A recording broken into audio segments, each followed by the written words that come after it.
നമസ്കാരം. എല്ലാ ദിവസവും രാവിലെയുള്ള പ്രീ മാർക്കറ്റ് റിപ്പോർട്ടുകൾ കിടക്കാം. ഞാൻ സിയാദ് ഇല്ലിക്കൽ. പുതിയൊരാഴ്ചയിലേക്കാണ് നമ്മൾ കടന്ന് വരുന്നത്. കഴിഞ്ഞ വെള്ളിയാഴ്ച നമ്മുടെ മാർക്കറ്റ് അവധിയായിരുന്നു. ഗ്ലോബൽ മാർക്കറ്റ് ഓപ്പൺ ആയിരുന്നു.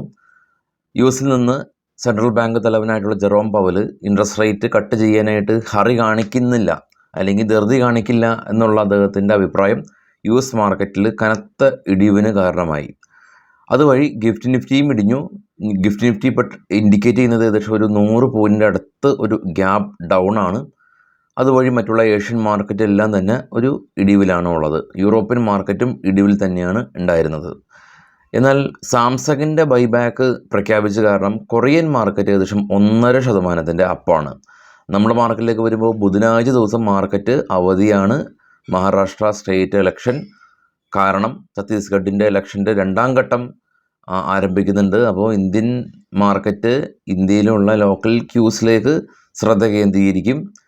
നിഫ്റ്റിയുടെ കാര്യവും FISൻ്റെ കനത്ത സെല്ലിങ്ങും എല്ലാം തന്നെ നമുക്ക് പൊതുവെ അറിയാവുന്ന കാര്യമാണ്. അവരുടെ ഭാഗത്തുനിന്ന് ഒരു ബൈയിങ് ഇതുവരെ നമ്മൾ കണ്ടില്ല. ഇനിയിപ്പോൾ ഇന്നത്തെ ഗ്ലോബൽ മാർക്കറ്റ് നോക്കാം. ഏറ്റവും ടോപ്പിൽ ബിറ്റ്കോയിൻ 89, തൊട്ട് താഴെ ബ്രന്റ് ഓയിൽ 70, ഗോൾഡ് $10 ഒരു ചെറിയൊരു കയറ്റം 2571. ഇന്ത്യ വിക്സ് ഇപ്പോൾ നിൽക്കുന്നത് 14ആണ്. ഡോ ഫ്യൂച്ചർ ഫ്ലാറ്റാണ്. എന്നാൽ നിക്കി ജപ്പാൻ മാർക്കറ്റ് ഇടിഞ്ഞു. ഓസ്ട്രേലിയ ഇടിവിലാണ്. KOSPI Korean market 1.25% rally. Samsung buyback കാരണം. ചൈന ഇടിവിലാണ്. പിന്നീട് കാണുന്ന FTSE CSE 40 ഡാക്സ് കഴിഞ്ഞ വെള്ളിയാഴ്ച ക്ലോസായ യൂറോപ്യൻ മാർക്കറ്റാണ്. 3 ഇടിവിലാണ്. ഡോയും നാസ്ഡാക്കും കാണാം കനത്ത ഇടിവ്. നാസ്ഡാക്കെല്ലാം തന്നെ 400 പോയിൻറ്റിൻ്റെ ഒരു ഇടിവാണ് ഉണ്ടായിട്ടുള്ളത്. 400 പോയിൻറ്റിൻ്റെ ഇടിവ് എന്ന് പറയുന്നത് നാസ്ഡാക്കിനെ സംബന്ധിച്ച് വലിയൊരു ഇടിവ് തന്നെയാണ്. പിന്നെ ഒത്തിരി കയറിപ്പോയ നാസ്ഡാക്ക് ആയതുകൊണ്ട് വലിയ പ്രശ്നങ്ങളില്ല. US മാർക്കറ്റിൽ ലിസ്റ്റ് ചെയ്ത ഇന്ത്യൻ കമ്പനികൾ ഇൻഫോസിസും വിപ്രോയും എല്ലാം തന്നെ നെഗറ്റീവായിട്ട് റിയാക്ട് ചെയ്തു.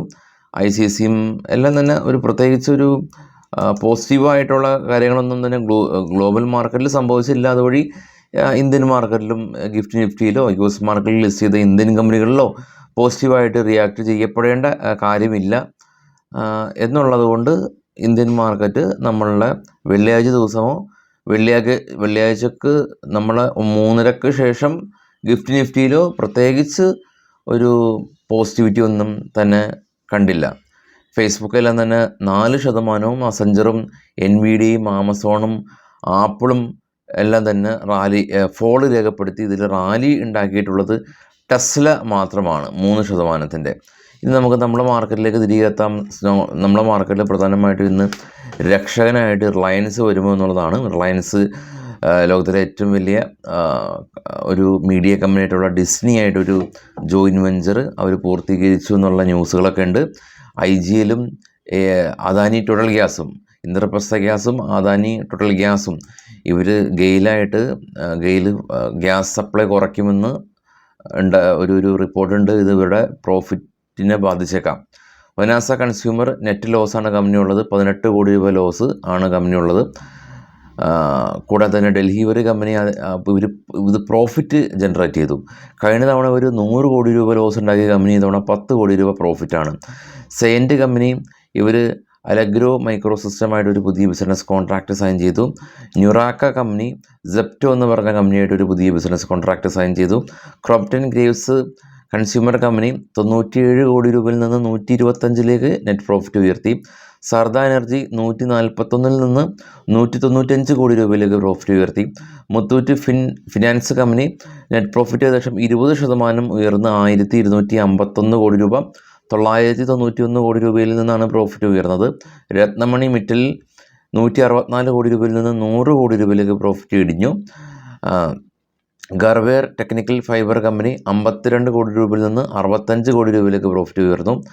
അവാന്തി ഫീഡ്സ് 74 കോടി രൂപയിൽ നിന്ന് 113 കോടി രൂപയിലേക്ക് പ്രോഫിറ്റ് ഉയർത്തിയിട്ടുണ്ട്. ഹീറോ മോട്ടോകോർപ്പ് ഇവർ നെറ്റ് പ്രോഫിറ്റ് 14% ഒരു വർധനവ് ഉണ്ടാക്കിയിട്ടുണ്ട്.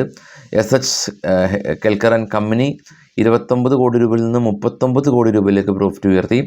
PTC ഇന്ത്യ കമ്പനി 8 കോടി രൂപയിൽ നിന്ന് 17 കോടി രൂപയിലേക്ക് പ്രോഫിറ്റ് ഉയർത്തി. ദാനി സർവീസ് ഇവർ 100 കോടി രൂപ ലോസ് ഇത്തവണ 15 കോടി രൂപയിലേക്ക് പ്രോഫിറ്റ് ഉയർത്തി. അപ്പോൾ ഇന്നത്തെ താരം എന്ന് പറയുന്നത് റിലയൻസും ഹീറോ മോട്ടോകോർപ്പാണ്. അത് മാർക്കറ്റിന് രക്ഷകനായിട്ട് വരുമോ എന്നുള്ളതാണ് നമ്മളിനി ഇപ്പോൾ കാത്തിരിക്കുന്നത്. ഗിഫ്റ്റ് നിഫ്റ്റി ഇപ്പോൾ നമ്മൾ ന്യൂസ് ഗിഫ്റ്റ് നിഫ്റ്റി ട്രേഡ് ചെയ്തുകൊണ്ടിരിക്കുകയാണ്. എങ്കിലും 23,481, അതായത് നമ്മുടെ ക്ലോസ് ഉള്ളത് നവംബറിലെ ഫ്യൂച്ചർ 23,600 ക്ലോസ് ഉള്ളത്. യെസ്, ഇപ്പോഴും ഒരു 100 പോയിൻറ്റൊക്കെയാണ് ഒരു വ്യത്യാസം കാണിക്കുന്നത്. അപ്പോൾ എല്ലാവർക്കും ശുഭ ദിനം വീണ്ടും നേരുന്നു. Thank you.